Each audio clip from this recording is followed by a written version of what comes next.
UFC 319 Plessis vs Chimaev took place on August 16th at the United Center in Chicago, Illinois. The event brought in over $11 million at the gate, as well as sponsorships, merchandise sales, and potential site fees that can range from the millions to tens of millions. Not to mention the UFC's broadcasting deal with ESPN, which pulls north of $500 million a year. But how big of a slice did the fighters actually take home? The State of Illinois Athletic Board does not disclose fighter pay information, so while Venom sponsorship and fight bonuses are released, I base the purses on disclosed earnings from previous events. And if you stick around until the end, I'll reveal how much the channel made from the last video. With that said, let's jump into the first fight.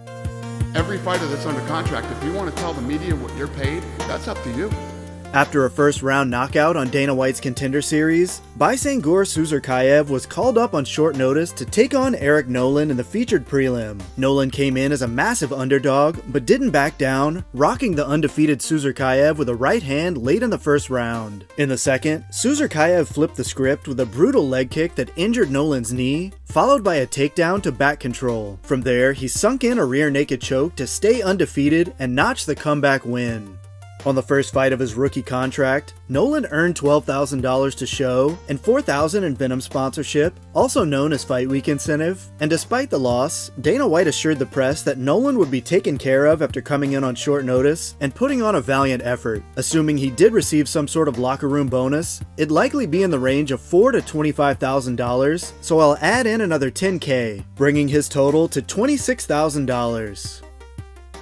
While Baysangur Susurkaev, also won his first fight with the promotion, would have taken home the standard Contender Series rate of $10,000 to show and $10,000 to win, along with $4,000 in sponsorship, and potentially a locker room bonus as well, considering he also took the fight on short notice, putting him at $34,000 on the night.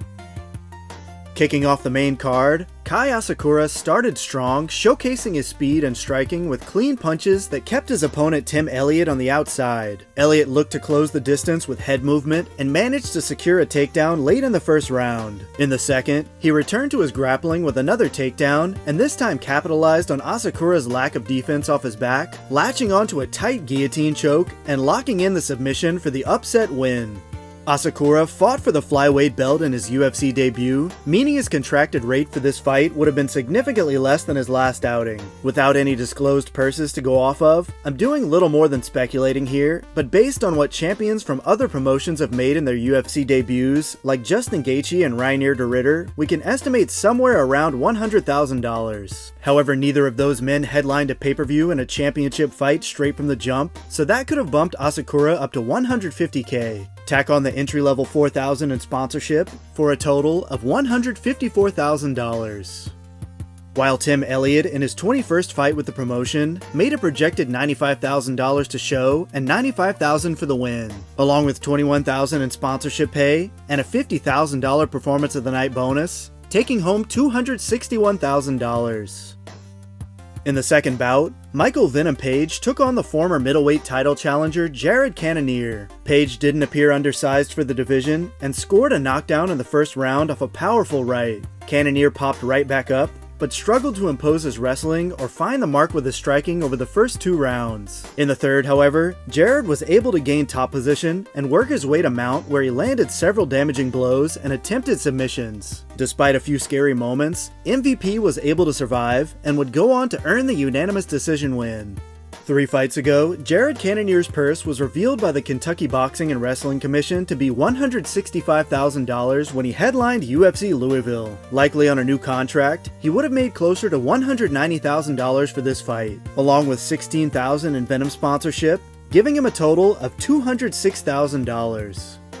While MVP's last disclosed purse was also his final Bellator fight, where he earned a flat $100,000, though he likely earned much more in undisclosed pay. I'd imagine when he joined the UFC last year, he was making at least that much or more just for showing up. Projecting outward, he'd be making about $165,000 in his 4th fight with the promotion, as well as $165,000 for the win, along with $4,500 in sponsorship, bringing his total to $334,500. One round was all it took for Carlos Prates to deal with a dangerous veteran in Geoff Neal. Before the finish, both men fired back and forth in an exciting striking match that saw Neal back his opponent up against the cage at times. But a last-second spinning back elbow by Prates stopped Neal in his tracks, dropping him to the canvas, and the fight was called with less than a second left in the first round. Prior to the fight, Neal stated in an interview with James Lynch that he still works as a waiter in his spare time, with the caveat that he does it by choice and not because he's struggling financially.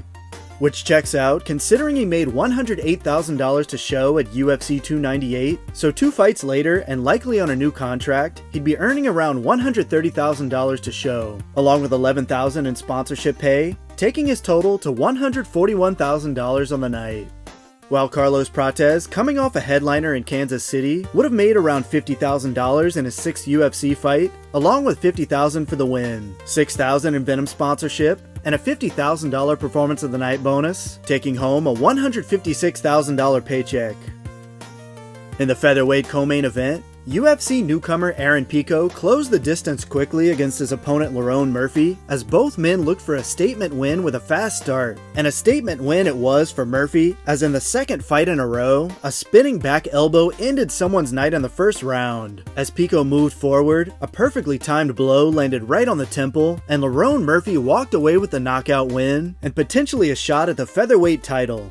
Aaron Pico earned a flat $100,000 in his last disclosed Bellator purse, and while he was never the champion, I'd use the same benchmark I used for Asakura, putting him around that $100,000 mark, along with $4,000 in sponsorship, coming out to $104,000. And as for the winner and still undefeated Lerone Murphy, we don't have any purses to go off of, but on his 10th UFC fight, he likely earned in the range of $76,000 to show, along with a $76,000 win bonus, $6,000 in Venom sponsorship, as well as a $50,000 performance of the night bonus, totaling $208,000. Only 7% of the people watching this video are subscribers, so if you're enjoying the content and want to keep up with all the latest videos, take a moment to hit the like button and subscribe to the channel. And finally, in the main event of the evening, Dricus du Plessis had absolutely no answers for the challenger Khamzat Chimaev. A smothering first round saw the champion unable to get out from underneath Chimaev, as a crucifix position kept him from even attempting to get back to his feet. The 2nd through 5th rounds played out in a nearly identical way, as du Plessis' face slowly started to wear the damage it accumulated over 25 minutes. The only moment that even remotely seemed like the champ had a chance was towards the end of the 5th round, when du Plessis was actually able to defend the wrestling and reverse position to get a shot at a submission. But in the end, it was Khamzat Chimaev that deservedly walked away as an undisputed middleweight champion. Prior to the loss, du Plessis had quietly worked his way to a 3rd title defense, and with that comes some serious financial benefits. I'd estimate his guaranteed purse to be around $1.5 to $2 million. He'd also earned the standard champion's $42,000 in sponsorship pay, as well as his cut of the pay-per-view revenue. Reports from earlier this year suggest that UFC pay-per-view sales are trending down, however statements from several sources, including Dana himself, suggest that Khamzat is quite the pay-per-view draw. Taking that into consideration, I estimated 500,000 buys, and using the standard rate most recently outlined in 2022 CAA documents prepared for Francis Ngannou, it would mean du Plessis earned an additional $400,000 for a grand total of $2,192,000 on the night. And as for the new UFC middleweight champion Khamzat Chimaev, he boasted that he was set to earn $1 million for his botched headliner against Nate Diaz at UFC 279, then after signing a long-term deal in his very next fight, claimed he'd be making a staggering $3 million per fight. It's hard to know what to make of Chimaev's statements, but Gilbert Burns corroborated on the Show Me the Money podcast that the guy is making a ridiculous sum. It's hard to believe he'd be making more than the champ, but then again, while he may have been exaggerating his purses before, for this title fight, I can certainly see him in the $2 to $3 million range, along with the challenger's $32,000 in sponsorship, plus a $50,000 performance of the night bonus. And while he isn't guaranteed pay-per-view points in the same way that champions are, Khamzat has stated on multiple occasions that he does earn them, which if true, means he'd take home another $400,000, coming out to a grand total of $2,982,000. And last but not least, my video on UFC 318 got around 28,700 views as of this recording, translating to $127.92. Corrections to the numbers I've shown will be listed in a pinned comment below. As always, thanks for watching. See you next week for UFC Fight Night, Walker vs. Zhang.